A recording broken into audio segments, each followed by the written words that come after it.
Item ಯಾವುದೇ ಇರಲಿ try ಮಾಡಿ ಆಚಿ ಚಿಕನ್ ಮಸಾಲಾ. ಆಚಿ ಚಿಕನ್ ಮಸಾಲಾ.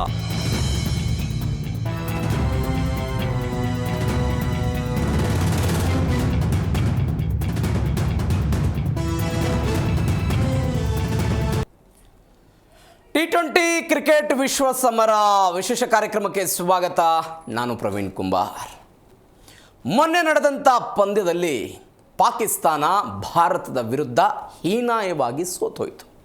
ಬರೋಬ್ಬರಿ 61 ರನ್ಗಳಿಂದ ಪಾಕಿಸ್ತಾನ ಭಾರತದ ವಿರುದ್ಧ ಸೋತಿತು.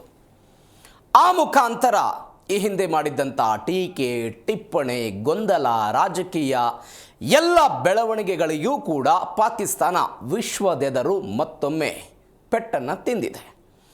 ಪಾಕಿಸ್ತಾನದ ಈ ತಂಡದ ವಿರುದ್ಧ, ಪಾಕಿಸ್ತಾನದ ಈ ಕಳಪೆ ಪ್ರದರ್ಶನದ ವಿರುದ್ಧ ಭಾರತ ಮತ್ತು ಪಾಕಿಸ್ತಾನದ ನಡುವಿನ ಪಂದ್ಯದಲ್ಲಿ ಪ್ರತಿ ಬಾರಿ ಪಾಕಿಸ್ತಾನ ಸೋಲ್ತಾ ಇರೋದಕ್ಕೆ ಪಾಕಿಸ್ತಾನದ ಮಾಜಿ ಆಟಗಾರರು, ಪಾಕಿಸ್ತಾನದ ಸಾರ್ವಜನಿಕರು ತಂಡದ ವಿರುದ್ಧ ಅಸಮಾಧಾನ ಹೊರಹಾಕ್ತಾ ಇದ್ದಾರೆ. ತಂಡ ಮಾತ್ರವಲ್ಲ, PCBಯ ವಿರುದ್ಧವೂ ಕೂಡ ಅದು ಮಾಡ್ತಾ ಇರುವಂಥ ರಾಜಕೀಯ ಮತ್ತು ಗೊಂದಲದ ವಿರುದ್ಧವೂ ಕೂಡ ಅಸಮಾಧಾನ ಹೊರಹಾಕ್ತಾ ಇದ್ದಾರೆ. ಹಾಗಾದರೆ ಏನಾಗ್ತಾ ಇದೆ ಪಾಕಿಸ್ತಾನ ಕ್ರಿಕೆಟ್ ಬೋರ್ಡ್ನಲ್ಲಿ? ಪಾಕಿಸ್ತಾನ ಕ್ರಿಕೆಟ್ನಲ್ಲಿ ಸೋಲ್ತಾ ಇರೋದಕ್ಕೆ ಕಾರಣ ಏನು? ಕೆಲವೊಂದಿಷ್ಟು ಜನರನ್ನು ಹೊರಗೆ ಹಾಕಬೇಕು ಇರುವಂಥ ಚರ್ಚೆಗಳು ಕೂಡ ಆಗ್ತಾ ಇದೆ. ಹಾಗಾದರೆ ಯಾರ್ಯಾರು ಹೊರಗೆ ಹಾಕ್ತಾರೆ? ಒಂದು ಭಾಗ. ಎರಡನೆಯದ್ದು, ಭಾರತ ಈಗಾಗಲೇ ಗೆದ್ದು ಬೀಗ್ತಾ ಇದೆ. ಮುಂದಿನ ಹಾದಿ ಹೇಗಿದೆ ಭಾರತದ್ದು? ಯಾರ್ಯಾರ ಜೊತೆಗೆ ಆಟ ಆಡಬೇಕು, ಯಾವೆಲ್ಲ ಕನಿಷ್ಠ ಮತ್ತು ದಾರಿಗಳು ಏನೇನಿದೆ ಭಾರತಕ್ಕೆ, ಟೀಮ್ ಹೇಗಿದೆ, ಇದ್ರ ಬಗ್ಗೆಯೂ ಕೂಡ ಚರ್ಚೆ ಆಗಬೇಕು. ಇದರ ಜೊತೆಗೆ ಶ್ರೀಲಂಕಾ ವರ್ಸಸ್ ಆಸ್ಟ್ರೇಲಿಯಾ ಮ್ಯಾಚ್ನಲ್ಲಿ ನಿನ್ನೆ ಶ್ರೀಲಂಕಾ ಭರ್ಜರಿಯಾಗಿ ಗೆದ್ದು ಬೀಗಿದೆ. ಆ ಮುಖಾಂತರ ಆಸ್ಟ್ರೇಲಿಯಾದ ಕನಸು ನನಸಾಗುವಂಥ ಲಕ್ಷಣಗಳು ಕಾಣಿಸ್ತಾ ಇಲ್ಲ. ಅದಕ್ಕೆ ಕೆಲವೊಂದಿಷ್ಟು ಪಂದ್ಯದಲ್ಲಿ ಏರುಪೇರುಗಳ ಆದರೆ ಮಾತ್ರ ಆಸ್ಟ್ರೇಲಿಯಾ ಈ ಟೂರ್ನಿಯಲ್ಲಿ ಉಳಿಯುತ್ತೆ, ಇಲ್ಲದೆ ಇದ್ದರೆ ಮನೆಗೆ ಹೋಗುವಂಥ ಸಾಧ್ಯತೆ ಇದೆ. ಇದೇ ಇವತ್ತಿನ ವಿಶೇಷ T20 ಕ್ರಿಕೆಟ್ ವಿಶ್ವ ಸಮರ.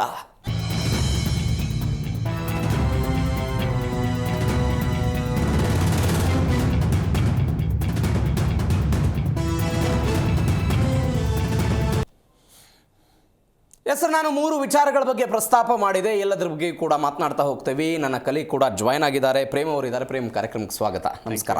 ನಮಸ್ಕಾರ. ಮತ್ತೊಂದು ಕಡೆ ರಘುವೀರ್ ನಾಯಕ್ ಕೂಡ ನಮ್ಮನ್ನು ಜಾಯ್ನ್ ಆಗಿದ್ದಾರೆ. ರಘುವೀರ್, ಕಾರ್ಯಕ್ರಮಕ್ಕೆ ಸ್ವಾಗತ. ನಮಸ್ಕಾರ. ನಮಸ್ತೆ. ಎಸ್ ಪ್ರೇಮ್ ಅವರು, ನಾನು ಹೇಳ್ತಾ ಇದ್ದೆ ಪಾಕಿಸ್ತಾನದಲ್ಲಿ ಆಗ್ತಾ ಇರುವಂಥ ಬೆಳವಣಿಗೆ, ಹೌದು, ಪಂದ್ಯಕ್ಕಿಂತ ಮೊದಲು ಪಾಕಿಸ್ತಾನದಲ್ಲಿ ಆಗಿರುವಂಥ ಬೆಳವಣಿಗೆ, ನಾವು ಆಡಲ್ಲ, ಹೈ ಡ್ರಾಮಾಗಳು, ರಕ್ಷಣೆ ಇಲ್ಲ, ಇತ್ಯಾದಿ ಇತ್ಯಾದಿ ಇತ್ಯಾದಿ. ಪಂದ್ಯ ಆಗಿ ಸೋತ ನಂತರ ಆಗ್ತಾ ಇರುವಂಥ ಬೆಳವಣಿಗೆಗಳು ಹೆಂಗೆ ನೋಡ್ತೀರಿ ನೀವು? ನಿಜ. ಇಲ್ಲಿ ಏನಾಗ್ಬಿಡಿದೆ ಅಂತ ಹೇಳಿದ್ರೆ ಸರ್, ಒಂದು ತೋಳ ಬಂತು ತೋಳ ಅನ್ನೋ ಕತೆ ತರ ಹೇಳ್ಬೋದು ನಾವು. ತೋಳ ಬಂತು ಅಂತ ಎಷ್ಟು ಸರಿ ಹೇಳಿದ್ರೆ ಒಂದ್ ಹಂತಕ್ಕೆ ನಿಜವಾದ ತೋಳ ಬಂದಾಗ ಅಲ್ಲಿ ಯಾರು ಸಹಾಯ ಮಾಡಕ್ ಬರ್ಲಿಲ್ಲ ಅನ್ನೋದನ್ನ ನಾವೆಲ್ಲ ಕೇಳಿದ್ದೇವೆ. ಹಾಗಾಗ್ಬಿಡಿದೆ ಪಾಕಿಸ್ತಾನ ಈ ಬಾರಿ ಗೆಲ್ತೀವಿ ಯಾವ ಬಾರಿನೂ ಗೆಲ್ಲಿಲ್ಲ ಅಂದಾಗ ಈ ಒಂದು ಹೈಪ್ ಏನಿದೆ ಇಂಡಿಯಾ ಪಾಕಿಸ್ತಾನ ಅನ್ನೋ ಹೈಪ್ ಅದು ಕಳೆದೋಗುತ್ತೆ. ಈಗ ನೋಡಿ, ಲಂಕಾದಲ್ಲಿ ಭಾನುವಾರ ನಡೆದ ಪಂದ್ಯಕ್ಕೆ ಸ್ಥಳೀಯ ಲಂಕನ್ನರಿಗೆ ಟಿಕೆಟ್ ನೀಡಿಲ್ಲ. ಯಾಕೆಂತ ಹೇಳಿದ್ರೆ ಬರುವ ಭಾರತ ಮತ್ತು ಪಾಕಿಸ್ತಾನದ ಕ್ರೀಡಾಭಿಮಾನಿಗಳಿಗೆ ಟಿಕೆಟ್ ಅನ್ನ ಮೀಸಲಿಟ್ಟಿರ್ತಾರೆ. ಅಂದ್ರೆ ಅಂತದೊಂದು ಹೈಪ್ ಇದೆ ಅನ್ನುವ ಕಾರಣಕ್ಕೆ ಅದಕ್ಕೆ ಪಾಕಿಸ್ತಾನ ಹೈಡ್ರಾಮಾ ಮಾಡ್ತು, ಬಹಿಷ್ಕಾರ ಮಾಡ್ತೀವಿ, ನಂತರ ಬಾಂಗ್ಲಾದವ್ರನ್ನ ಸೇರಿಸ್ಕೊಳ್ಳಿ, ಈ ತರದ ಆಟಗಳನ್ನ ಆಡಿದಾಗ ಒಂದಿಷ್ಟು ಹೈಪ್ ಇತ್ತು. ನಂತರ ಪ್ರದರ್ಶನವನ್ನ ನೋಡಿದ ಮೇಲೆ ಅಲ್ಲಿನ ಪಾಕಿಸ್ತಾನಿಗರಿಗಿರ್ಬೋದು ಅಥವಾ ಪಾಕಿಸ್ತಾನದ ಕ್ರಿಕೆಟ್ ಹಿರಿಯ ಆಟಗಾರರಿಗಿರ್ಬೋದು, PCBಗಿರ್ಬೋದು ಅಥವಾ ಅಲ್ಲಿನ ಕ್ರಿಕೆಟ್ ಪ್ರೇಮಿಗಳಿಗಿರ್ಬೋದು, ಅದೆಲ್ಲ ಧ್ವಂಸ ಆಗಿ ಹೋಗಿದೆ. ಇದರಿಂದ ಒಂದಿಷ್ಟು ಲೆಕ್ಕಾಚಾರ ನೀವು ಹೇಳಿದಾಗೆ ತಂಡದ ಬದಲಾವಣೆಗೆ ಕೋಚ್ ಮತ್ತು ಅಭಿಮಾನಿಗಳು, ತಂಡದ ಹಿರಿಯ ಆಟಗಾರರು ಮತ್ತು ಅಲ್ಲಿನ ಅಭಿಮಾನಿಗಳು, ಮಾಜಿ ಆಟಗಾರರು ಹೇಳಿದ್ರೆ, ಇನ್ನೊಂದ್ ಕಡೆಗೆ ಆ ಒಂದು PCB ಅಧ್ಯಕ್ಷರು ಕೂಡ ತುಂಬಾ ನಿರಾಶೆ ವ್ಯಕ್ತಪಡಿಸ್ತಿದ್ರೆ, ಇನ್ನೊಂದ್ ಕಡೆಗೆ ತಜ್ಞರ ಅಭಿಪ್ರಾಯ ಏನು ಅಂತ ಹೇಳಿದ್ರೆ ಮುಂದಿನ ದಿನ ಇವ್ಯಾವ ಜಿದ್ದಿನೇ ಇರಲ್ಲ. ನಮ್ಮ ಸೂರ್ಯಕುಮಾರ್ ಯಾದವ್ ಮ್ಯಾಚ್ಗೂ ಮೊದಲೇ ಸುದ್ದಿಗೋಷ್ಠಿಯಲ್ಲಿ ಹೇಳಿದ್ರು, ರೈವಲ್ರಿ ಇರತ್ತಾ ಅಂತ ಕ್ವಶನ್ ಕೇಳಿದ್ರೆ, ರೈವಲ್ರಿ ಅನ್ನೋದು ಎಲ್ಲಿದೆ?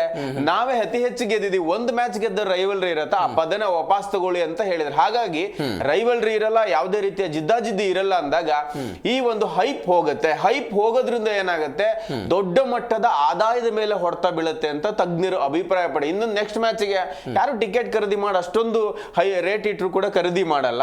ಬಿಡಪ್ಪ ಅವ್ರು ಸೋಲ್ತಾರ ಅವ್ರ ಮ್ಯಾಚ್ ಅಂತ ನೋಡಕ್ ಹೋಗೋದು. ಒಂದು ಟಕ್ಕರ್ ಇರಲ್ಲ ಅಂದ್ಮೇಲೆ ಯಾರು ನೋಡ್ತಾರೆ? ಇದು ಒಂದು ವಿಭಾಗ. ಆದಾಯದ ಲೆಕ್ಕಾಚಾರದಲ್ಲೂ ತಜ್ಞರ ಅಭಿಪ್ರಾಯ. ಮುಂದಿನ ದಿನ ಅದು ಯಾವ್ದು ಕೂಡ ನಿರೀಕ್ಷೆ ಇರಲ್ಲ ಅದ್ರ ಮೇಲೆ, ಹಾಗಾಗಿ ಆದಾಯ ಬರಲ್ಲ. ಇನ್ನೊಂದ್ ಕಡೆಗೆ ಪಂದ್ಯದ ಬದಲಾವಣೆ, ಸೀನಿಯರ್ ಆಟಗಾರನ ಏನ್ ಕಿಟ್ಕೊಂಡಿರಂತ ಸ್ವತಃ ಅಫ್ರಿದಿ ಹೇಳ್ತಾರೆ. ಶಾಹಿನ್ ಶಾ ಅಫ್ರಿದಿ ಅವರಿಗೆ ಸಂಬಂಧಿ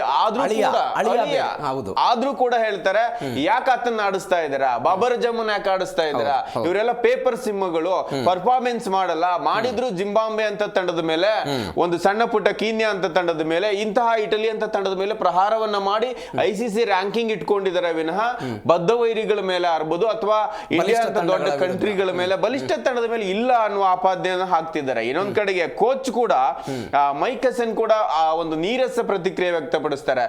ಅವ್ರು RCB ಅಂತ ತಂಡದಲ್ಲಿದ್ರು, ಆಸ್ಟ್ರೇಲಿಯಾ ಅಂತ ತಂಡದಲ್ಲಿದ್ದವರಿಗೆ ಈ ತರದ ಒಂದು ವಾತಾವರಣ ನೋಡ್ಲಿಕ್ಕೆ ತುಂಬಾ ಕಷ್ಟನೇ ಆಗತ್ತೆ. ಹಾಗಾಗಿ ಒಂದು ವಾತಾವರಣ ಕೆಟ್ಟದಾಗಿತ್ತು ಅಂತ. ಇನ್ನೊಂದ್ ಕಡೆಗೆ ಅವ್ರ ಅಭಿಮಾನಿಗಳನ್ನ ನೋಡಿದ್ರೆ ಆಸ್ ಯೂಶುವಲ್ ಟಿವಿ ಹೊಡೆದು ಹಾಕೋದು ಮತ್ತೊಂದು ಮಾಡೋದು ಮಾಡ್ತಾ ಇದ್ದಾರೆ. ಇನ್ನೊಂದ್ ಕಡೆಗೆ PCB ಅಧ್ಯಕ್ಷ ನಖ್ವಿ ಕೂಡ ಅಸಮಾಧಾನ ವ್ಯಕ್ತಪಡಿಸ್ತಾರೆ, ಏನ್ ಪ್ರದರ್ಶನ ಮಾಡಕ್ ಅಲ್ಲಿಗೆ ಹೋಗಿದ್ದಾರೆ ಅಂತ. ಹಾಗಾಗಿ ಈ ಎಲ್ಲ ಬೆಳವಣಿಗೆಗಳನ್ನ ನೋಡಿದ್ರೆ, ಸ್ವತಃ ಆಟಗಾರ ಆಟ ನೋಡಿದ್ರೆ ಸರ್, ಒಂದು ಟಾಪ್ 3 ಜನ ಬ್ಯಾಟ್ಸ್ಮನ್ಗಳ ಒಟ್ಟಾರೆಯ ಮೊತ್ತ 10 ರನ್.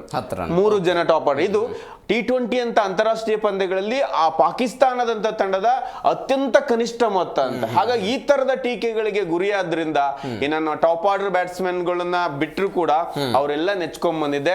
4 ಜನ ಬೌಲರ್ ಗಳನ್ನ ಅಂತ ಹೇಳ್ಬಿಟ್ಟು ಕ್ಯಾಪ್ಟನ್ ಉಸ್ಮಾನ್ ಆಗಾ ತುಂಬಾ ಅಗಾಧವಾದ ನಂಬಿಕೆ ಇಟ್ಕೊಂಡ್ ಬಂದಿದೆ.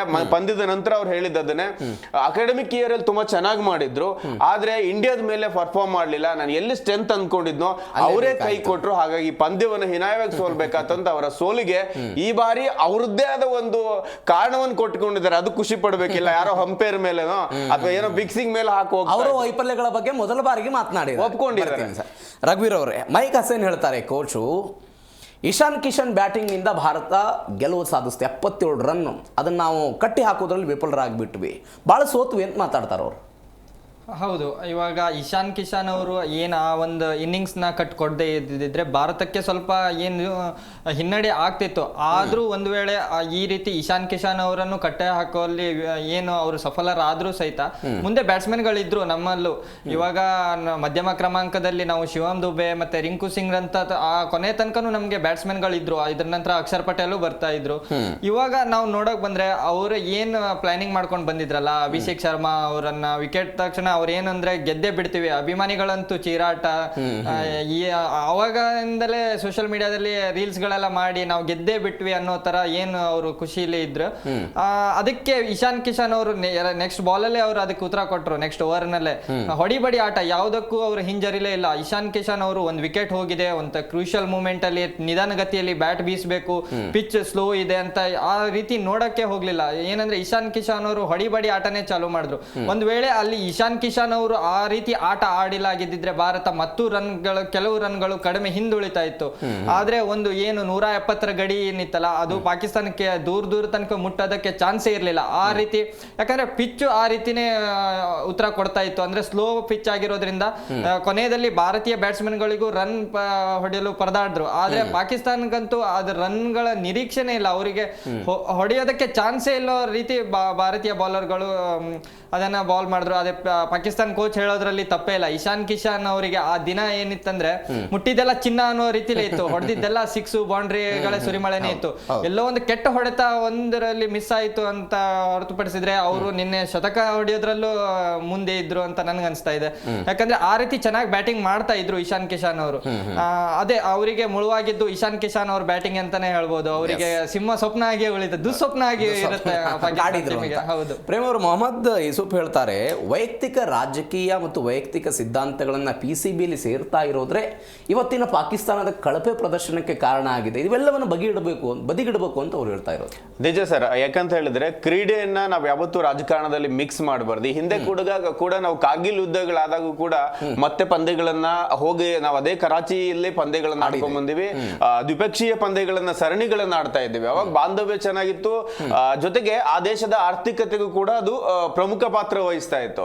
ಈಗ ನಾವು ಅದನ್ನ ಕ್ರೀಡೆ ಲೆವೆಲ್ಗೂ ತಂದು ಸೆಕೆಂಡ್ ಮಾಡದಿರೋ ಹಂತಕ್ಕೆ ಹೋಗಿದ್ದೀವಿ. ಜೊತೆಗೆ ದೇಶದ ಪ್ರಧಾನಿ, ರಕ್ಷಣಾ ಸಚಿವರ ನಡುವೆ ನಡುವೆ ವಾಗ್ವಾದಗಳು, ಮಾತು, ಅವರ ಹೇಳಿಕೆಗಳು, ಅದು ಫೈನ್, ಅಲ್ಲಿಗೆ ತುಂಬಾ ಚೆನ್ನಾಗಿರ್ತಾ ಇತ್ತು. ಯಾವಾಗ ಅದು ಆಟಗಾರರ ಹಂತಕ್ಕೆ ಬಂತೋ ಅಲ್ಲಿಗೆ ಒಂದು ಕ್ರಿಕೆಟ್ ನಲ್ಲಿ ಒಂದು ಹಸ್ತಕ್ಷೇಪ ಆಗ್ಲಿಕ್ಕೆ ಶುರುವಾಯ್ತು. ನೀವು ಹೇಳಿದಾಗ ಅಲ್ಲಿ ಎಲ್ಲವನ್ನ ಕಳ್ಕೊಳ್ತಾ ಬರುತ್ತೆ. ಈಗ ಹೇಗಾಗತ್ತೆ ಅಂತ ಹೇಳಿದ್ರೆ ಮೈಂಡ್ ಸೆಟ್ ಕೇವಲ ಅವರು ಕ್ರಿಕೆಟ್ ಆಡ್ಲಿಕ್ಕೆ ಆಗಲ್ಲ, ಸೋತ್ರೆ ಏನಪ್ಪಾ ತಲೆಯಲ್ಲಿ ನೂರಾರು ಟೆನ್ಷನ್ ಗಳಿರ್ತವೆ. ಇದು ರಾಜಕೀಯ ಮಜಲನ್ನ ಪಡ್ಕೊಂಡಿದೆ. ಹಾಗಾಗಿ ಸೋತ್ರೆ ಕಂಟ್ರಿ ಲೆವೆಲ್ಗೆ ಆಗುವ ಅವಮಾನಗಳೇನು, ಒಂದು ಕ್ರಿಕೆಟ್ ಆಗಿ ನೋಡ್ತಾ ಇಲ್ಲ. ಕ್ರಿಕೆಟ್ ಅಂದ್ರೆ ಜೆಂಟಲ್ಮನ್ ಗೇಮ್. ಅದು ಎರಡು ರಾಷ್ಟ್ರದ ನಡುವೆ ಇದ್ದ ದ್ವೇಷವನ್ನ ಮರೆಸ್ಲಿಕ್ಕಿದ್ದ ಒಂದೇ ಒಂದು ದಾರಿ ಅಂದ್ರೆ ಇಂಡಿಯಾ ಪಾಕ್ಗೆ ಅದು ಕ್ರಿಕೆಟ್ ಆಗಿತ್ತು ಸರ್. ಅದನ್ನೇ ಅವ್ರು ಕಳ್ಕೊಂಡ್ಬಿಟ್ರು. ಹಾಗಾಗಿ ರಾಜಕಾರಣವನ್ನ ಯಾವತ್ತು ಮಿಕ್ಸ್ ಮಾಡಿದ್ರು ಒಬ್ಬ ಕ್ರೀಡಾಪಟುಗೆ ಅಥವಾ ಒಬ್ಬ ಬ್ಯಾಟ್ಸ್ಮನ್ ಗೆ ಅವನದೇ ಆದ ಪ್ರದರ್ಶನ ಮಾಡ್ಲಿಕ್ಕೆ ಕಷ್ಟ ಆಗತ್ತೆ. ಅವನಿಗೆ ಬೌಲರ್ ಫ್ರೀ ಹ್ಯಾಂಡ್ ಇರಲ್ಲ. ಪ್ರತಿಯೊಂದು ಹಂತದ ನೋಡಿ ಆಯ್ಕೆ ಸಮಿತಿಯಲ್ಲೂ ಕೂಡ ರಾಜಕಾರಣ. ಬಾಬರ್ ಅಜಮ್ ಕಳಪೆ ಅಂತ ಹೇಳ್ಬೋದು. ಇದೇ 2021ರಲ್ಲಿ ನೋಲಾಸಲ್ ಹೊಡಿತಾರೆ ಅವರು. ಬಾಬರ್ ಅಜಮ್ ಆಗ ಓಪನರ್ ತುಂಬಾ ಚೆನ್ನಾಗಿ ಆಡಿದ್ರು. ಈಗ ಓಪನರ್ ಆಡಿಸಬಹುದಿತ್ತಲ್ಲ, ಅವರನ್ನ ಕ್ರಮಾಂಕನೇ ಬದಲಾವಣೆ ಮಾಡಿದ್ರು. ಈ ರೀತಿಯ ಅದೊಂದು ಪಾಕಿಸ್ತಾನ ಅಂತಾನೆ ಅಲ್ಲ, ಯಾವ ದೇಶದಾದ್ರೂ ಅಷ್ಟೇ, ಯಾವತ್ತಲ್ಲಿ ಹಸ್ತಕ್ಷೇಪ ಮಾಡತ್ತೋ ಅವಾಗ ಆರ್ಡರ್ ವೈಸ್ ಚೇಂಜ್ ಆಗತ್ತೆ. ಪ್ರದರ್ಶನದಲ್ಲಿ ಅವರು ಉತ್ತಮವಾಗಿದ್ರು ಕೂಡ ಒಂದು ಸಾಧಾರಣ ಮೊತ್ತದ ಪ್ರದರ್ಶನ ಮಾಡೋರನ್ನ ನಾಯಕರು ಮಾಡ್ತಾರೆ. ಉಸ್ಮಾನ್ ಅಗಾನೆ ತಗೊಳ್ಳಿ, ನೀವು ಎಂತಹ ರೆಕಾರ್ಡ್ ಇಟ್ಕೊಂಡ್ ಬಂದಿರೋ ನಾಯಕ, ನೀವೇ ಹೇಳಿ, ಯಾವ ರೆಕಾರ್ಡ್ ಒಂದಿಗೆ ನಾಯಕರಾಗಿದ್ದಾರೆ? ಇಲ್ಲ. ಅದು ರಾಜಕಾರಣದ ನಾಯಕತ್ವವನ್ನು ವಹಿಸಿಕೊಂಡಾಗ ಈ ರೀತಿಯ ಸೋಲುಗಳನ್ನ 100% ಆತ ಒಪ್ಕೊಳ್ಳೇಬೇಕಾಗುತ್ತೆ. ನೀವು ಹೇಳೋದು ನಿಜ ಕೂಡ. ನೀವು ಪಾಕಿಸ್ತಾನ ನಾಯಕತ್ವದ ಬಗ್ಗೆ ಮಾತನಾಡ್ತಾ ಇದ್ರಿ ರಘುವೀರ್. ಸೂರ್ಯಕುಮಾರ್ ಯಾದವ್ ಒಂದು ದಾಖಲೆ ಬರೆದಿದ್ದಾರೆ. T20ಯಲ್ಲಿ ಅತಿ ಹೆಚ್ಚು ನಾಯಕತ್ವದಲ್ಲಿ ಅತಿ ಹೆಚ್ಚು ಪಂದ್ಯಗಳನ್ನು ಗೆಲ್ಲಿಸಿದ ಕೀರ್ತಿ ಸೂರ್ಯಕುಮಾರ್ ಯಾದವ್ಗೆ ಸಿಕ್ಕಿದೆ. ಆಡಿರುವ ಒಟ್ಟು 47 ಪಂದ್ಯಗಳಲ್ಲಿ ಇವರ ನಾಯಕತ್ವದಲ್ಲಿ 37 ಗೆಲುವು. ರೋಹಿತ್ ಶರ್ಮಾ 36 ಇತ್ತಂತೆ. ಪಾಕಿಸ್ತಾನ ನಾಯಕತ್ವದ ಬಗ್ಗೆ ಮಾತಾಡಿದ್ರಿ ಇವರು. ಭಾರತದ ನಾಯಕತ್ವದ ಬಗ್ಗೆ ಅದೇ ಸೂರ್ಯಕುಮಾರ್ ಅವರಿಗೆ ಸಿಕ್ಕಂತ ಟೀಮ್ ಏನಿದೆಲ್ಲ ಅದು ಹೇಳಿ ಮಾಡಿಸಿದ ಟೀಮ್. ಅಂದ್ರೆ T20ಗಾಗಿ ಅಂತ ಇವಾಗ ಏನಂದ್ರೆ ಅಭಿಷೇಕ್ ಶರ್ಮಾ ಆಗಿರ್ಬೋದು, ಯುವ ಆಟಗಾರರು, ಇವ್ರಿಗೆ ಏನಂದ್ರೆ ಹೊಡಿಬಡಿ ಆಟ. ಇವಾಗ ಇವರು IPL ಅಂತ ಪಂದ್ಯಗಳಲ್ಲಿ ಅಥವಾ ದೇಶಿ ಕ್ರಿಕೆಟ್ ನಲ್ಲಿ ಏನು ರಣಜಿ ಮತ್ತೆ ಸೈಯದ್ ಮುಷ್ತಾಕ್ ಅಲಿ ಅಂತ ಏನ್ ಟೂರ್ನಿಗಳಲ್ಲಿ ಹೆಸರುವಾಸಿ ಆಗಿರ್ತಾರೆ. ಇವಾಗ ಇಶಾನ್ ಕಿಶನ್ ಅವರು ಏನಂದ್ರೆ ಇವಾಗ ಟೀಮ್ಗೆ ಬರಕ್ ರೀಸನ್ ಅಂದ್ರೆ ಅವರು ದೇಶಿ ಕ್ರಿಕೆಟ್ ಗಳಲ್ಲಿ ಚೆನ್ನಾಗಿ ಪರ್ಫಾರ್ಮೆನ್ಸ್ ಕೊಟ್ಟಿರೋದು. ಇವರು T20ಲಿ ಯಾವ ರೀತಿ ಅದು ಆಟ ಆಡ್ತಿದ್ದಾರೆ ಅಂದ್ರೆ ಚೆನ್ನಾಗಿರೋ ಒಂದು ಪರ್ಫಾರ್ಮೆನ್ಸ್ ಅನ್ನೇ ಕೊಡ್ತಾ ಇದ್ದಾರೆ. ಇವಾಗ ರಿಂಕು ಸಿಂಗ್, ಶಿವಮ್ ದುಬೆ ಅಂತ ಬಂದಾಗ ಹಾರ್ಡ್ ಹಿಟ್ಟರ್ಗಳು ಇವರು. ಈ ತರ ಪವರ್ ಪ್ಲೇ ನಲ್ಲಿ ಅದ್ಭುತವಾಗಿ ಆಟ ಆಡ್ತಾ ಇದ್ದಾರೆ. ಹೌದು, ಪವರ್ ಪ್ಲೇದಲ್ಲಿ ಅಭಿಷೇಕ್ ಶರ್ಮಾ ಅವರು ಇವಾಗ ಏನಂದ್ರೆ ಅವರು ಕಳಪೆ ಫಾರ್ಮ್ ನಲ್ಲಿ ಇದ್ದಾರೆ. ಆದ್ರೆ ಅದನ್ನು ಹೊರತುಪಡಿಸಿದ್ರೆ ಅವರ ಏನ್ ಹಿಂದಿನ ಸ್ಟಾಟ್ ನೋಡಿದ್ರೆ ಚೆನ್ನಾಗಿ ಇರೋ ಪರ್ಫಾರ್ಮೆನ್ಸ್ ಅನ್ನೇ ನೀಡ್ಕೊಂಡು ಬರ್ತಾ ಇದ್ದಾರೆ. ಈ T20ಗೆ ಹೇಳ್ ಮಾಡಿಸಿದ ಟೀಮ್ ಅಂದ್ರೆ ಅದು ಭಾರತ. ಯಾಕಂದ್ರೆ ನಾವು ಈಗ ಕಳೆದ ಬಾರಿ ಚಾಂಪಿಯನ್ ಕೂಡ ಆಗಿದ್ವಿ. ಅಂದ್ರೆ ಯಾವುದೇ ಒಂದು ಟೀಮ್ ಚಾಂಪಿಯನ್ ಪಟ್ಟನ ಉಳಿಸ್ಕೊಳ್ಳೋದಕ್ಕೆ ತುಂಬಾ ಕಷ್ಟ. ಆದ್ರೆ ಈ ಒಂದು ಮ್ಯಾಚ್ ನ ಲೀಗ್ ನ ಸ್ಟಾರ್ಟ್ ಮಾಡಿರೋದು ಅವರು T20 ವರ್ಲ್ಡ್ ಕಪ್ ನಲ್ಲಿ ಗೆಲ್ತೀವಿ ಅನ್ನೋ ಒಂದು ತುಂಬಾ ಹುಮ್ಮಸ್ಸಿನಿಂದ ಕಣಕ್ಕಿಳಿದು ಆಟ ಆಡ್ತಾ ಇದ್ದಾರೆ. ಅದೇ ರೀತಿ ಪ್ರದರ್ಶನವನ್ನು ತೋರ್ತಾ ಇದ್ದಾರೆ. ಸೂರ್ಯಕುಮಾರ್ ಯಾದವ್ ಅವರು ಅದ್ಭುತವಾದ ಒಂದು ಏನ್ ಕ್ಯಾಪ್ಟನ್ಸಿ ನಿಭಾಯಿಸೋದಕ್ಕೆ ಕಾರಣ ಅಂದ್ರೆ ಅವ್ರಿಗೆ ಸಿಕ್ಕಿರುವಂತಹ ಟೀಮ್. ಇವಾಗ ನಾವು ನೋಡಕ್ ಬಂದಾಗ ಹಿಂದಿನ ಸ್ಟಾಟ್ ಗಳು ನೋಡಕ್ ಬಂದಾಗ ಅಲ್ಲೂ ಸಹಿತ ರೋಹಿತ್ ಶರ್ಮಾ ಅವರು ಕಟ್ಟಿರುವಂತ ತಂಡನೇ ಇವಾಗ ಕಂಟಿನ್ಯೂ ಆಗಿ ಬರ್ತಾ ಇದೆ.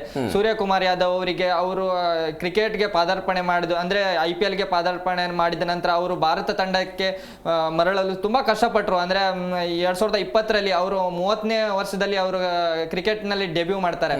ಅಂತಹ ಒಂದು ಸೂರ್ಯಕುಮಾರ್ ಯಾದವ್ಗೆ ನಾಯಕತ್ವದ ಗುಣವನ್ನ ಕಂಡು ಹಿಡಿದು ಗಂಭೀರ್ ಅವರು ಅವರಿಗೆ ನಾಯಕತ್ವದ ಮಣೆ ಹಾಕಿರ್ತಾರೆ. ನಾನು ಹೇಳ್ದಂಗೆ ಅಂದ್ರೆ ತಂಡದಲ್ಲಿ ಅನುಭವಿ ಆಟಗಾರರಿದ್ರು, ಬುಮ್ರಾ ಆಗಿರ್ಬೋದು, ಹಾರ್ದಿಕ್ ಪಾಂಡ್ಯ ಅವರು ಇರ್ಬೋದು. ಆದ್ರೆ T20ಗೆ ಇವರೇ ಸರಿಯಾದ ನಾಯಕತ್ವ. ನನ್ನ ಒಂದು ಏನು ಕೋಚ್ ಗಂಭೀರ್ ಅವರು ಏನಂದ್ರೆ ನನ್ನ ಒಂದು ಟೀಮ್ ನಲ್ಲಿ ಈ ತಂಡದ ಇವರು ನಾಯಕತ್ವ ಜವಾಬ್ದಾರಿ ವಹಿಸಿದ್ರೆ ಚೆನ್ನಾಗಿರೋ ಪರ್ಫಾರ್ಮೆನ್ಸ್ ನ ನೀಡಬಹುದು, ಅಂದ್ರೆ ಒಳ್ಳೆ ಅಟ್ಮಾಸ್ಫಿಯರ್ ಅನ್ನ ತಂಡದಲ್ಲಿ ನೀಡಬಹುದು ಅನ್ನೋದಕ್ಕೆ ರೀಸನ್. ಹೌದು, ಸೂರ್ಯಕುಮಾರ್ ಯಾದವ್ ನೋಡಿದಾಗ ತಂಡದಲ್ಲಿ ಒಳ್ಳೆ ಅಟ್ಮಾಸ್ಫಿಯರ್ ಅನ್ನ ತಗೊಂಡ್ ಬರೋದಾಗಿರ್ಬೋದು. ಇನ್ನು ಈಗ ಕ್ರಿಕೆಟ್ ಅಂತ ಒಂದ್ ಕಡೆ ಆದ್ರೆ ಇವಾಗ ಪಾಲಿಟಿಕ್ಸ್ ಗಳಾದವು. ಪಾಕಿಸ್ತಾನ ಜೊತೆ ಕೈ ಕುಲುಕೋದು ವಿಚಾರದಲ್ಲಿ ಇವಾಗ ಆಪರೇಷನ್ ಸಿಂಧೂರ್ ನಂತರ ಕ್ರಿಕೆಟ್ ಏಷ್ಯಾ ಕಪ್ ನಲ್ಲಿ ಆಡ್ಬೇಕಾ ಆಡಬಾರ್ದ ಅನ್ನೋಂತ ಕೆಲವೊಂದಿಷ್ಟು ಗೊಂದಲಗಳಿದ್ವು. ಅವಾಗ ಭಾರತದಲ್ಲಿ ಮತ್ತೆ ಎರಡು ದೇಶಗಳ ನಡುವೆ ಸಿಕ್ಕಾಪಟ್ಟೆ ಗೊಂದಲಗಳಾದವು. ಅವಾಗ ನಾಯಕತ್ವ ಅವರು ಕ್ರಿಕೆಟ್ನ ನಾಯಕತ್ವ ಆದ್ರೂ ಆ ರಾಜಕೀಯನ ಎದುರಿಸುವಂತ ಏನ್ ಜವಾಬ್ದಾರಿ ಇತ್ತಲ್ಲ ಸೂರ್ಯಕುಮಾರ್ ಯಾದವ್ ಅವ್ರದ್ದು, ಅದು ಚೆನ್ನಾಗಿತ್ತು.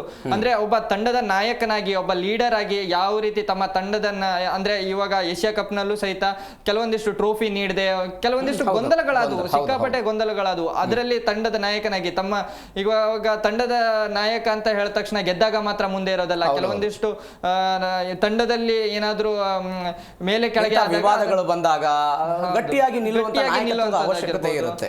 ಇನ್ನೊಂದ್ ಕಡೆಗೆ ಸರ್ ಅವನು ಸೂರ್ಯ ಅಂತ ಬಂದಾಗ ನಿಮ್ಗೆ ಕಾಮ್ ಆಗಿರೋ ಕ್ಯಾಪ್ಟನ್ ಬೇಕು, ಇರ್ಲಿ ಬಿಡಿ ಅನ್ನೋರು ಇರ್ಬೇಕು. ಏನೋ ಸಮಸ್ಯೆ ಆದಾಗ ಅದನ್ನ ಚರ್ಚೆ ಮಾಡುವುದಲ್ಲ, ನೆಕ್ಸ್ಟ್ ಪ್ಲಾನ್ ಬಗ್ಗೆ ಯೋಚನೆ ಮಾಡಬೇಕು. ಜೊತೆಗೆ ತುಂಬಾ ಜಾವಿಯಲ್ ಮನುಷ್ಯ, ಜೊತೆಗೆ ಆತನಿಗೆ ಒಂದು ಸ್ಟ್ರಾಂಗ್ ಆಗಿರ್ಬೇಕಂದ್ರೆ ಫೇರ್ಲೆಸ್ ಕ್ರಿಕೆಟ್ ಆಡ್ಬೇಕು. ಅವ್ರ ಸುದ್ದಿಗೋಷ್ಠಿಯಲ್ಲಿ ಅದನ್ನ ಹೇಳ್ತಾರೆ, ಯಾರಿಗೂ ಒತ್ತಡ ಹಾಕಲ್ಲ, ನೀವು ನಿಮ್ಮ ಆಟ ಆಡಿ ಧೈರ್ಯವಾಗಿ ಆಡಿ ಅಂತೀವಿ. ಜೊತೆಗೆ ಅವ್ರದ್ದು ಈ ಬಾರಿ ಕಂಪ್ಲೀಟ್, ನಾವು ಹೋದ ಬಾರಿ ಚಾಂಪಿಯನ್ಶಿಪ್ ಇಲ್ಲಿವರೆಗೂ ನೋಡ್ಕೊಂಡ್ ಬಂದ್ರೆ ಅನ್ಬೀಟನ್ ತಂಡ. ಇದಕ್ಕೆ ಒಂದೇ ಒಂದು ಪಾಯಿಂಟ್ ಆಡ್ ಮಾಡ್ತೇನೆ ನಾನು, ಪಾಕಿಸ್ತಾನಕ್ಕೂ ನಮ್ಮ ತಂಡಕ್ಕೂ ಯಾಕೆ ಭದ್ರವಾಗಿದೆ ಅಂತ ಹೇಳಿದ್ರೆ, ಪಾಕಿಸ್ತಾನದ ಹಿರಿಯ ಆಟಗಾರರು ಯೂಟ್ಯೂಬ್ ಗಳಲ್ಲಿ ಕೂತ್ಕೊಂಡು ಮಾತಾಡ್ತಾರೆ, ಭಾರತದ ಹಿರಿಯ ಆಟಗಾರಗಳು ಅಂಡರ್-19 ಅಂತ ತಂಡವನ್ನ ತಯಾರು ಮಾಡ್ತಾರೆ. ಇವತ್ತಿನ ಎಲ್ಲ ನಮ್ಮ ಟೀಮ್ ಅಲ್ಲಿ ಆಡುವ ಹುಡುಗರು ನಮ್ಮ ಕರ್ನಾಟಕದ ಹೆಮ್ಮೆ ರಾಹುಲ್ ದ್ರಾವಿಡ್ ಅವರ ಕೊಡುಗೆ. ಅಂಡರ್-19 ತಂಡದ ಕೋಚ್ ಆಗಿ ಯಾವೆಲ್ಲ ಪ್ರತಿಭೆಗಳನ್ನ ಇನ್ಕ್ಲೂಡಿಂಗ್ ಸೂರ್ಯ ವೈಭವ್ ಸೂರ್ಯವಂಶಿವರೆಗೂ ಕೂಡ ಈ ಒಂದು ಟೀಮ್ ಅನ್ನ ಬೆಳೆಸಿದ್ದಾರೆ. ಹಾಗಾಗಿ ಅವರು ಕಟ್ಟಿದ ಹುಡುಗರ ಸಾಮ್ರಾಜ್ಯ ಇವತ್ತು ಆಳ್ತಾ ಇದೆ. ನಮ್ಮಲ್ಲಿ ಪಾಕಿಸ್ತಾನ ಬೀಟನ್ ಮಾಡ್ಲಿಕ್ಕೆ ನಮಗೆ ಇದೊಂದೇ ಟೀಮ್ ಅಲ್ಲ, ಎ ತಂಡ ಇರಬಹುದು, ನಮ್ಮಲ್ಲಿ ಇನ್ನ 4-5 ಅಂತಾರಾಷ್ಟ್ರೀಯ ಪಂದ್ಯಗಳನ್ನ ಆಡುವಂತ ಆಟಗಾರರ ತಂಡನೇ ಇದೆ. ಹಾಗಾಗಿ ಆ ತರದ ಒಂದು ತಂಡವನ್ನ ಕಟ್ಟಿ ಬೆಳೆಸಿದ್ದು ರಾಹುಲ್ ದ್ರಾವಿಡ್ ಅಂಡರ್-19 ಹಂತದಿಂದನೂ ಕೋಚ್ ಆಗಿ, ಅಂದ್ರೆ ನಾವೊಂದು ಮನೆ ಕಟ್ಬೇಕಂದ್ರೂ ಅಡಿಪಾಯ ಆ ನಿಟ್ಟಿನಲ್ಲಿ ರಾಹುಲ್ ದ್ರಾವಿಡ್ ಅವರಿಗೆ ಒಂದು ಕ್ರೆಡಿಟ್ ಕೊಡ್ಬೇಕು ನನ್ನ ಪ್ರಕಾರ. ಎಲ್ಲ ಹುಡುಗರ ಪ್ರದರ್ಶನಕ್ಕೆ ಅವರೇ ಗುರು ಅಂತ ನನ್ನ ಪ್ರಕಾರ. ರಘುವೀರ್, ಭಾರತದ ಮುಂದಿರುವಂಥ ಚಾಲೆಂಜ್ಗಳು ನೆಕ್ಸ್ಟ್ ವೆಸ್ಟ್ ಇಂಡೀಸನ್ನು ಫೇಸ್ ಮಾಡಬೇಕು, ಸೌತ್ ಆಫ್ರಿಕಾ ಫೇಸ್ ಮಾಡಬೇಕು, ವಾಟ್ ನೆಕ್ಸ್ಟ್?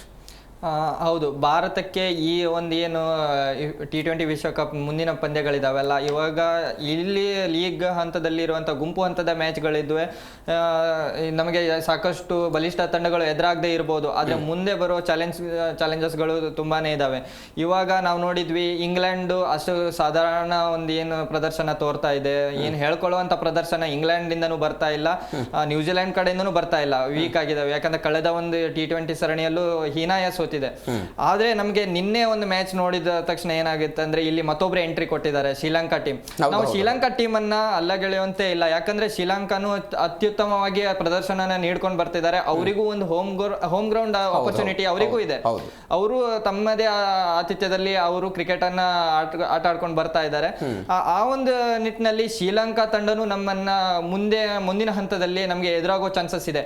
ನಾವು ಇದೇ ಸ್ಟಾಟ್ ಅನ್ನ ಹಿಂದೆ ನೋಡಿದಾಗ 2014ರಲ್ಲಿ ನಾವು ಫೈನಲ್ ಶ್ರೀಲಂಕಾ ಜೊತೆ ಆಡ್ತೀವಿ. ಅವಾಗ ಯಾವ ರೀತಿ ಬಾಲಿಂಗ್ ಲೈನ್ ಅಪ್ ಇಟ್ಕೊಂಡು ಬಂದಿರ್ತಾರೆ ಅಂದ್ರೆ, 20ಕ್ಕಿಂತ ಹೆಚ್ಚು ಯಾರ್ಕರ್ ಅನ್ನ ಎಸೆದಿರ್ತಾರೆ. ನಾವು ಏನು ರನ್ ಚೇಸ್ ಮತ್ತೆ ಗ್ರೇಟ್ ಫಿನಿಶರ್ ಅಂತ ಏನ್ ಹೇಳ್ತಿದ್ದಾರಲ್ಲ, ಅವರು ಸಹಿತ ರನ್ ಅನ್ನ ಬಾರ್ಸಕ್ಕೆ ಪರದಾಡಿದ್ರು. ಆ ತರವಾದಂತ ಒಂದು ಫೈನಲ್ ಅನ್ನ ನಾವು ನೋಡಿದ್ವಿ. ಅದೇ ರೀತಿ ಫೈನಲ್ ಇಲ್ಲೂ ಮರುಕಳಿಸುತ್ತಾ ಅನ್ನೋದು ಒಂದು ಕುತೂಹಲ ನಿನ್ನೆ ಒಂದು ಮ್ಯಾಚ್ ನಲ್ಲಿ ನಾವು ನೋಡಿದ್ವಿ. ಯಾಕಂದ್ರೆ ಹೌದು, ಯಾವುದೇ ಒಂದು ಟೀಮ್ ಅನ್ನ T20 ಅಂತ ವಿಚಾರಕ್ಕೆ ಬಂದಾಗ ಅಲ್ಲಗೆಳೆಯುವಂತ ಚಾನ್ಸೇ ಇಲ್ಲ. ಯಾಕಂದ್ರೆ ಯಾವ ಟೀಮ್ ಯಾವುದೇ ಹಂತದಲ್ಲಿ ಹೀರೋ ಆಗಿ ಮಿಂಚಬಹುದು. ಯಾಕಂದ್ರೆ ಆ ಒಂದು ನಿಟ್ಟಿನಲ್ಲಿ ಶ್ರೀಲಂಕಾ ಅದ್ಭುತವಾದ ಪ್ರದರ್ಶನ ತೋರ್ತಾನೆ ಬರ್ತಾ ಇದೆ. ಅವ್ರಿಗೆ 2016ರಲ್ಲಿ ವೆಸ್ಟ್ ಇಂಡೀಸ್ ವಿರುದ್ಧ ಭಾರತದವರು ಫೈನಲ್ ಮ್ಯಾಚ್ ಅಲ್ಲಿ ಸೋತಿದ್ರು ಅಂತ, 192 ರನ್ ಹೊಡೆದಾಗ್ಲೂ ಕೂಡ ಸೋತಿರುವಂತ ಇತಿಹಾಸ ಭಾರತಕ್ಕೆ. ಇನ್ನೊಂದ್ ಕಡೆಗೆ ಸೂಪರ್ 8 ಅಂತ ಬಂದಾಗ ನಾವು ಲೀಗ್ ಹಂತದಲ್ಲಿ ಚೇತರಿಸಿಕೊಳ್ಳಿಕ್ಕೆ ಒಂದು ಸೋತ್ರು ಕೂಡ ಇನ್ನೊಂದು ತಡದ ಮೇಲೆ ಗೆಲ್ಲಕ್ಕೆ ಆಪರ್ಚುನಿಟಿ ಇತ್ತು. ಆದ್ರೆ ಸೂಪರ್ 8 ಅಂತಕ್ಕೆ ಇಲ್ಲ.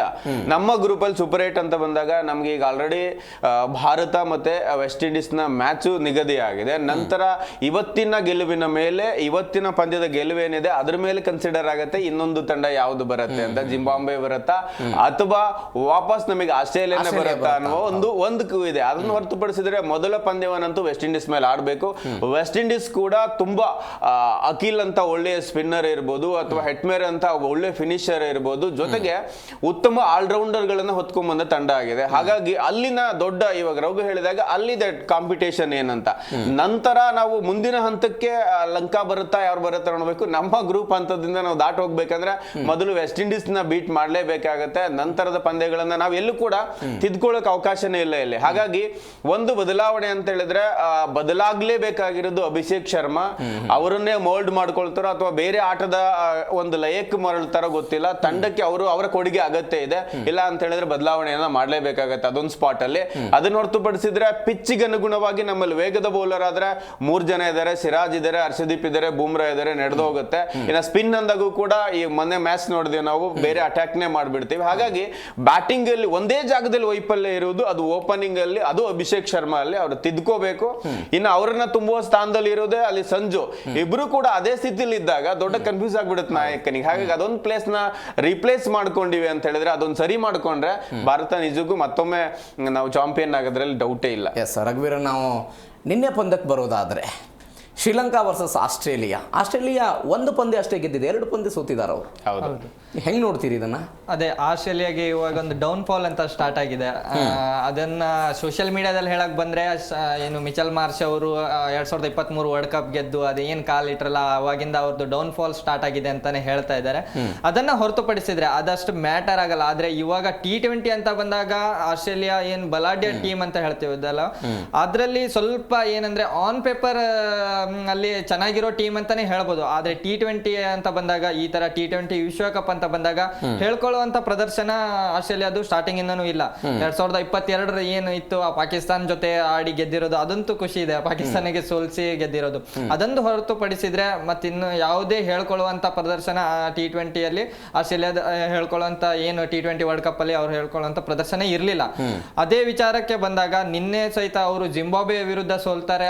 ಅದರ ನಂತರ ಬಂದು ಏನ್ ಪುಟಿದ ಹೇಳ್ಬೇಕಿತ್ತು, ಯಾಕಂದ್ರೆ ಸೂಪರ್ 8 ಹಂತಕ್ಕೆ ಗೆಲ್ಬೇಕಂದ್ರೆ ನಿನ್ನೆ ಮ್ಯಾಚ್ ಅವರಿಗೆ ಅನಿವಾರ್ಯ ಇತ್ತು. ಇವಾಗ ಬೇರೆ ಒಂದು ಮ್ಯಾಚ್ ಮೇಲೆ ಡಿಪೆಂಡ್ ಆಗಿರ್ತಾರೆ. ಅದು ಆಸ್ಟ್ರೇಲಿಯಾ ಅಂತ ಟೀಮ್ ಬೇರೆ ಒಂದು ಕ್ಯಾಲ್ಕುಲೇಟರ್ ಇಟ್ಕೊಂಡು ಕುತ್ಕೊಂತೆ ಅಂತ ಅನ್ಕೊಂಡೇ ಇರ್ಲಿಲ್ಲ ಏನೋ ಆಸ್ಟ್ರೇಲಿಯಾ ಟೀಮ್ ಆಟಗಾರರು ಸಹಿತ. ಯಾಕಂದ್ರೆ ಟೀಮ್ ಡೇವಿಡ್ ಅಂತ ಆಟಗಾರರು, ಅದ್ರ ಜೊತೆ ಹೆಡ್ ಮತ್ತೆ ಮಿಚೆಲ್ ಮಾರ್ಷ್, ಇವರಂತಹ ಏನು ಬಲಾಢ್ಯ ಪ್ಲೇಯರ್ ಗಳು ಇದಾರಲ್ಲ, ಇಂತಹ ಟೀಮ್ ರನ್ ಹೊಡೆಯಲು ಪರದಾಡ್ತಾ ಇದ್ದಾರೆ. ನಿನ್ನೆ ಈ ಕಳೆದ 2 ಮ್ಯಾಚ್ ಗಳಿಗಿಂತ ನಿನ್ನೆ ಒಂದು ಏನ್ ಬ್ಯಾಟಿಂಗ್ ನಲ್ಲಿ ಚೇತರಿಸ್ಕೊಂಡ್ರು ಹೆಡ್ ಮತ್ತೆ ಮಾರ್ಷ್ ಅವರು, ಉತ್ತಮ ಆರಂಭಿಕ ಆಟನ ತಂದು ಕೊಟ್ರು. ಅದು ಗೆಲ್ಲುವೇನ ಏನ್ ದಡ ಸೇರಿಸೋದಕ್ಕೆ ಅದು ಚಾನ್ಸೇ ಕೊಟ್ಟಿಲ್ಲ. ಶ್ರೀಲಂಕಾ ಟೀಮ್ ಯಾವ ರೀತಿ ಆಡ್ತಂದ್ರೆ ನಾವ್ ಯಾವ್ದಕ್ಕೂ ಕಡಿಮೆ ಅಲ್ಲ. ಹಿಂದಿನ ಏನ್ ಶ್ರೀಲಂಕಾ ಟೀಮ್ ಇತ್ತಲ್ಲ, ರಣತುಂಗೆ, ಸಂಗಕಾರ, ಜಯವರ್ಧನೆ ಅಂತ ಟೀಮ್ ಏನ್ ಬೆಳೆಸಿದ್ರಲ್ಲ, ಜಯಸೂರ್ಯ ಅವರು ಡಗೌಟ್ ಅಲ್ಲಿ ಕೂತ್ಕೊಂಡು ಏನ್ ಚಿಯರ್ ಮಾಡ್ತಾ ಇದ್ರು ತಮ್ಮ ಪ್ಲೇಯರ್ಸ್ಗೆ, ಆ ರೀತಿ ಆಟನೇ ನಿನ್ನೆ ಶ್ರೀಲಂಕಾ ಟೀಮ್ ಅವರು ಗೆಲ್ಸ್ಕೊಟ್ರು. ನಾವು ಯಾವ್ದಕ್ಕೂ ಕಮ್ಮಿ ಇಲ್ಲ, ನಮ್ಮ ಟೀಮ್ ಕಂಬ್ಯಾಕ್ ಮಾಡಿದೆ ಅನ್ನೋದಕ್ಕೆ. ಯಾಕಂದ್ರೆ ಶ್ರೀಲಂಕಾ ಟೀಮ್ ಕಂಬ್ಯಾಕ್ ಮಾಡ್ಬೇಕಿತ್ತು. ಯಾಕಂದ್ರೆ ಕ್ರಿಕೆಟ್ ಅಂತ ಬಂದಾಗ ಬರೀ ಆಸ್ಟ್ರೇಲಿಯಾ, ನ್ಯೂಜಿಲೆಂಡ್, ಇಂಗ್ಲೆಂಡ್ ಅಂತ ಅಲ್ಲ, ಶ್ರೀಲಂಕಾ ಟೀಮ್ನು ಒಂದ್ ಟೈಮ್ ನಲ್ಲಿ ಅವರು ಕ್ರಿಕೆಟ್ ನ ದಿಗ್ಗಜ ಆಟಗಾರರನ್ನೇ ಕೊಟ್ಟಿರೋದೆ. ಅಂತಹ ಟೀಮ್ ಮತ್ತೆ ಕಂಬ್ಯಾಕ್ ಮಾಡಿರೋದ್ರಲ್ಲಿ ಖುಷಿ ಇದೆ. ಯಾಕಂದ್ರೆ ಹೀಗೆ ಎಲ್ಲ ಒಂದು ದೇಶನು ಸರಿಯಾದ ಆಟನ ಆಟ ಆಡ್ಕೊಂಡು ಬಂದ್ರೆ, ಈಗ ವೆಸ್ಟ್ ಇಂಡೀಸ್, ಶ್ರೀಲಂಕಾ ಟೀಮ್ ಮತ್ತೆ ಕಂಬ್ಯಾಕ್ ಮಾಡೋದ್ರಿಂದ ಕ್ರಿಕೆಟ್ಗೆ ಮತ್ತಿಷ್ಟು ಹುರುಪು ಸಿಗುತ್ತೆ. ಇನ್ನು ಕ್ರಿಕೆಟ್ ನ ನೋಡೋದಕ್ಕೆ ಜನ ಇಷ್ಟಪಡ್ತಾರೆ. ಶ್ರೀಲಂಕಾ ಟೀಮ್ನು ಯಾವುದೇ ಆದ ಸಾಧಾರಣ ಟೀಮ್ಗೂ ಯಾವುದಕ್ಕೂ ಇಲ್ಲ. ಅಂದ್ರೆ ಆ ಒಂದು ನಿಟ್ಟಿನಲ್ಲಿ ನಿನ್ನೆ ಶ್ರೀಲಂಕಾದು ಅದ್ಭುತ ಪ್ರದರ್ಶನ ಇತ್ತು, ಬೌಲಿಂಗ್ ನಲ್ಲೂ ಬ್ಯಾಟಿಂಗ್ ನಲ್ಲೂ. ಫೀಲ್ಡಿಂಗ್ ಸ್ಪಿನ್ನರ್ಗಳು ಮಾತ್ರ ಭರ್ಜರಿಯಾಗಿ ಅಬ್ಬರಿಸಿದ್ರು ನಿನ್ನೆ. ಬರ್ತೀನಿ ರಘುವೀರ್, ಈ ಆಸ್ಟ್ರೇಲಿಯಾ ತಂಡದವರು 10 ಓವರಲ್ಲಿ 110 ರನ್ ಗಳಿಸ್ತಾರೆ. ಆ 10 ಓವರ್ ನಂತರ ಪದೇ ಪದೇ ವಿಕೆಟ್ಗಳು ಹೋಗ್ತಾ ಅದರಲ್ಲೂ ಕೂಡ ಒಂದು ದಾಖಲೆ ಬರೆದಿದ್ದಾರೆ ಅಂತ ಒಂದು ಸುದ್ದಿ ಕೂಡ ಇದೆ. ಒಂದು ಸರ್, ಅತಿಯಾದ ಆತ್ಮವಿಶ್ವಾಸ ಎಲ್ಲೋ ಎಂತವ್ರನ್ನ ಬೇಕಾದ್ರೂ ಹಾಳು ಮಾಡುತ್ತೆ ಅನ್ನೋದಕ್ಕೆ ಆಸ್ಟ್ರೇಲಿಯನ್ ತಂಡ. ಯಾಕಂದ್ರೆ ಮಾಜಿ ಚಾಂಪಿಯನ್ ಅವರು T20 ತಂಡಕ್ಕೆ. ಇನ್ನೊಂದ್ ಕಡೆಗೆ ನಾವು ವರ್ಲ್ಡ್ ಕಪ್ ಅಂತ ಹಿಂದಕ್ಕೆ ಹೋಗಿ ನೋಡಿದರೆ ಲಂಕಾ ತಂಡ ಅರ್ಹತಾ ಸುತ್ತನ್ನ ಪಾಸ್ ಮಾಡಿ ಬರುವ ಹಂತಕ್ಕೆ ಬಂದಿತ್ತು. ಅಷ್ಟೊಂದು ಕುಸಿದು ಹೋಗಿತ್ತು.